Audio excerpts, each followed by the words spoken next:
Today's Bible reading is Genesis 9, 10, 11, and Matthew chapter 4. Genesis chapter 9. Then God blessed Noah and his sons, saying to them, Be fruitful and increase in number and fill the earth. The fear and dread of you will fall on all the beasts of the earth, and on all the birds in the sky, on every creature that moves along the ground, and on all the fish in the sea. They are given into your hands. Everything that lives and moves about will be food for you. Just as I gave you the green plants, I now give you everything. But you must not eat meat that has its lifeblood still in it. And for your lifeblood, I will surely demand an account. I will demand an account from every animal and from each human being too. I will demand an account for the life of another human being. Whoever sheds human blood, by humans shall their blood be shed. For in the image of God has God made mankind. As for you, be fruitful and increase in number, multiply on the earth and increase upon it. Then God said to Noah and to his sons with him, I now establish my covenant with you and with your descendants after you, and with every living creature that was with you, the birds, the livestock, and all the wild animals, all those that came out of the ark with you, every living creature on earth, I establish my covenant with you. Never again will all life be destroyed by the waters of a flood. Never again will there be a flood to destroy the earth. And God said, This is the sign of the covenant I am making between me and you and every living creature with you, a covenant for all generations to come. I have set my rainbow in the clouds, and it will be the sign of the covenant between me and the earth. Whenever I bring clouds over the earth, and the rainbow appears in the clouds, I will remember my covenant between me and you and all living creatures of every kind. Never again will the waters become a flood to destroy all life. Whenever the rainbow appears in the clouds, I will see it and remember the everlasting covenant between God and all living creatures of every kind on the earth. So God said to Noah, This is the sign of the covenant I have established between me and all life on the earth. The sons of Noah who came out of the ark were Shem, Ham, and Japheth. Ham was the father of Canaan. These were the three sons of Noah, and from them came the people who were scattered over the whole earth. Noah, a man of the soil, proceeded to plant a vineyard. When he drank some of its wine, he became drunk and lay uncovered inside his tent. Ham, the father of Canaan, saw his father naked and told his two brothers outside. But Shem and Japheth took a garment and laid it across their shoulders. Then they walked in backward and covered their father's naked body. Their faces were turned the other way so that they would not see their father naked. When Noah awoke from his wine and found out what his youngest son had done to him, he said, Cursed be Canaan, the lowest of slaves will he be to his brothers. He also said, Praise be to the Lord, the God of Shem. May Canaan be the slave of Shem. May God extend Japheth's territory. May Japheth live in the tents of Shem, and may Canaan be the slave of Japheth. After the flood, Noah lived 350 years. Noah lived a total of 950 years, and then he died. Genesis chapter 10. This is the account of Shem, Ham, and Japheth, Noah's sons, who themselves had sons after the flood. The sons of Japheth, Gomer, Magog, Madai, Javan, Tubal, Meshech, and Tyrus. The sons of Gomer, Ashkenaz, Riphath, and Togarmah. The sons of Javan, Elisha, Tarshish, the Kenites, and the Rodanites. From these, the maritime people spread out into their territories by their clans within their nations, each with its own language. The sons of Ham, Cush, Egypt, Put, and Canaan. The sons of Cush, Seba, Havilah, Sabta, Ramah, and Sabteka. The sons of Ramah, Sheba, and Dedan. Cush was the father of Nimrod, who became a mighty warrior on the earth. He was a mighty hunter before the Lord. That is why it is said, like Nimrod, a mighty hunter before the Lord. The first sinners of his kingdom were Babylon, Uruk, Akkad, and Calneh in Shinar. From that land he went to Assyria, where he built Nineveh, Rehoboth, Ir, Calah, and Resen, which is between Nineveh and Calah, which is the great city. Egypt was the father of the Ludites, Anamites, Lahabites, Naphtalites, Pathrusites, Casluhites, from whom the Philistines came, and Captorites. Canaan was the father of Sidon, his firstborn, and of the Hittites, Jebusites, Amorites, Girgashites, Hivites, Archites, Sinites, Arvadites, Zemarites, and Hamathites. Later the Canaanite clans scattered, and the borders of Canaan reached from Sidon toward Gerar as far as Gaza, and then toward Sodom, Gomorrah, Admah, and Zeboim as far as Lasha. These are the sons of Ham by their clans and languages, in their territories and nations. Sons were also born to Shem, whose older brother was Japheth. Shem was the ancestor of all the sons of Eber. The sons of Shem, Elam, Asher, Arphaxad, Lud, and Aram. The sons of Aram, Uz, Hul, Gether, and Meshech. Arphaxad was the father of Shelah, and Shelah the father of Eber. 2 sons were born to Eber. One was named Peleg, because in his time the earth was divided. His brother was named Joktan.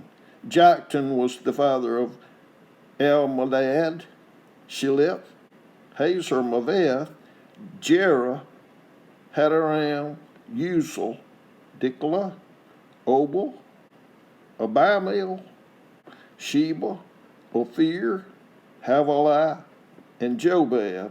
All these were sons of Joktan. The region where they lived stretched from Mesha toward Sephar in the eastern hill countries. These are the sons of Shem by their clans and languages, in their territories and nations. These are the clans of Noah's son, according to their lands of descent, within their nations. From these the nations spread out over the earth after the flood. Genesis chapter 11. Now the whole world had one language and a common speech. As people moved eastward, they found a plain in Shinar and settled there. They said to each other, "Come, let's make bricks and bake them thoroughly." They used brick instead of stone and tar for mortar. Then they said, "Come, let us build ourselves a city with a tower that reaches to the heavens, so that we may make a name for ourselves. Otherwise, we will be scattered over the face of the whole earth."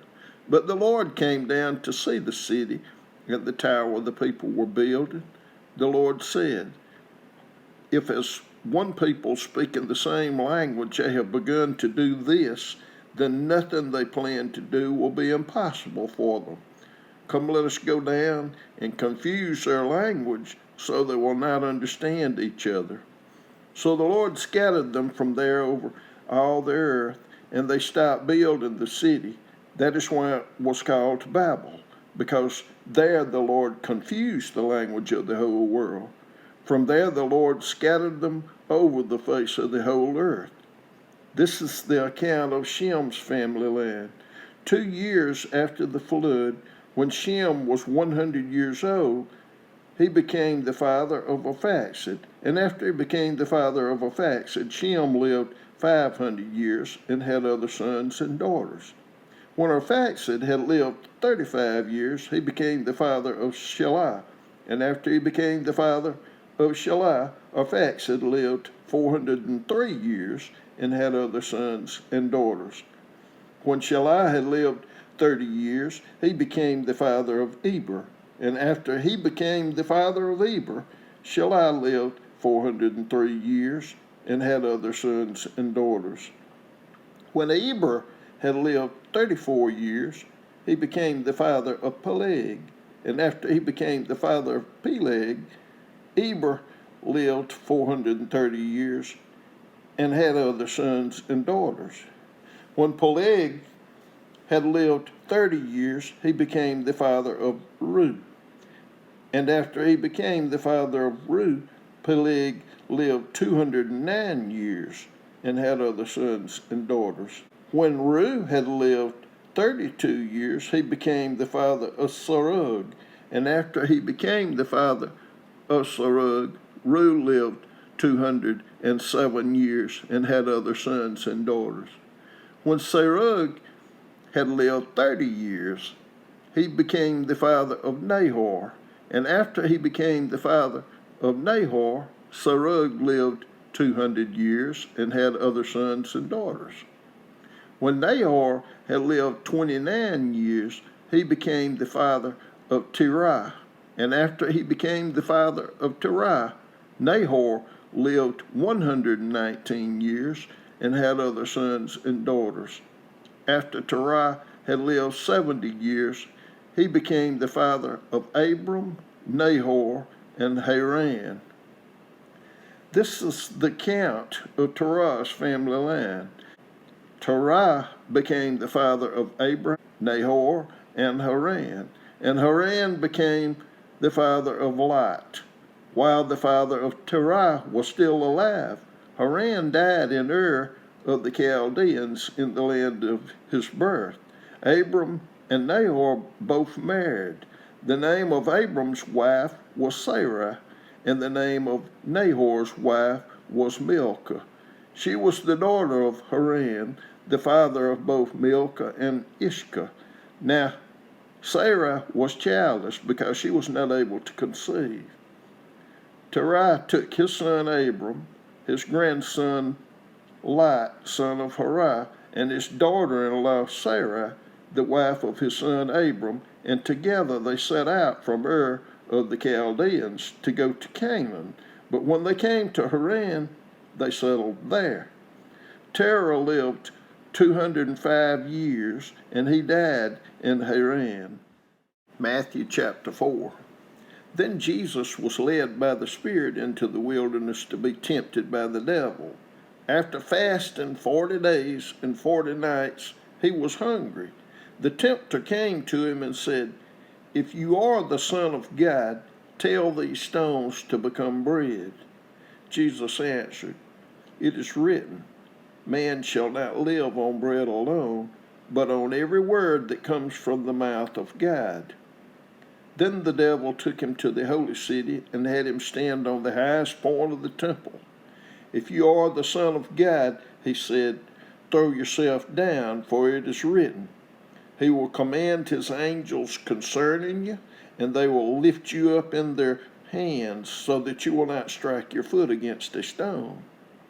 Jesus answered him, "It is also written, do not put the Lord your God to the test." Again, the devil took him to a very high mountain and showed him all the kingdoms of the world and their splendor. "All this I will give you," he said, "if you will bow down and worship me." Jesus said to him, "Away from me, Satan, for it is written, worship the Lord your God and serve Him only." Then the devil left him, and angels came and attended him. When Jesus heard that John had been put in prison, he withdrew to Galilee. Leaving Nazareth, he went and lived in Capernaum, which was by the lake in the area of Zebulun and Naphtali, to fulfill which was said through the prophet Isaiah, land of Zebulun and land of Naphtali, the way of the sea beyond the Jordan, Galilee of the Gentiles.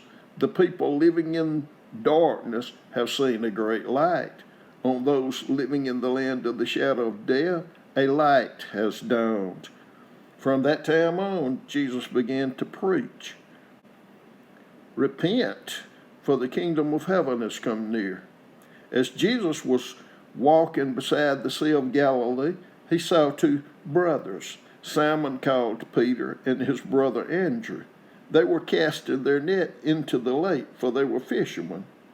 "Come, follow me," Jesus said, "and I will send you out to fish for people." At once they left their nets and followed him. Going on from there, he saw two other brothers, James, son of Zebedee, and his brother John. They were in a boat with their father Zebedee, preparing their nets. Jesus called them, and immediately they left the boat and their father and followed him. Jesus went through Galilee, teaching in their synagogues, proclaiming the good news of the kingdom, and healing every disease and sickness among the people.